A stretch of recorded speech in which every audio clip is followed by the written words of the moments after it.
நமஸ்தே வித்யார்த்தியோ, ஐ Meenakshi Hindi tutor. இன்றைக்கி நாம் ஹிந்தியில் ஸ்வர் லெட்டர்ஸ் பார்க்கலாம், எப்படி ப்ரொனன்சியேஷன் பண்ணலாம் அப்படிங்கிறத பார்க்கலாம். ஸ்வர் டோட்டலாக 13 லெட்டர்ஸ் இருக்குது. ஒன் பை ஒன்னாக நம்ம ப்ராக்டிஸ் பண்ணலாம்.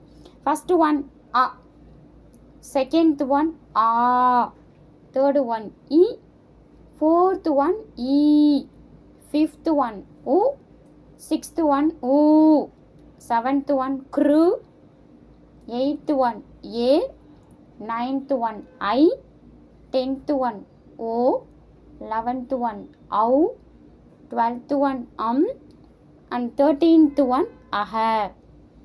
ஓகே, ஒன்ஸ் அகெயின் ப்ராக்டிஸ் பண்ணலாம். அ ஆ, இ ஈ, உ ஊ, க்ரு, ஏ ஐ, ஓ, ஔ, அஹ. ஓகே, ரிப்பீட்டடாக ப்ராக்டிஸ் பண்ணிகிட்டே இருங்க. டெஃபினட்டாக ப்ரொனன்சியேஷன் ஈஸியாக வரும். ஓகே, தன்யவாத் வித்யார்த்தியோ.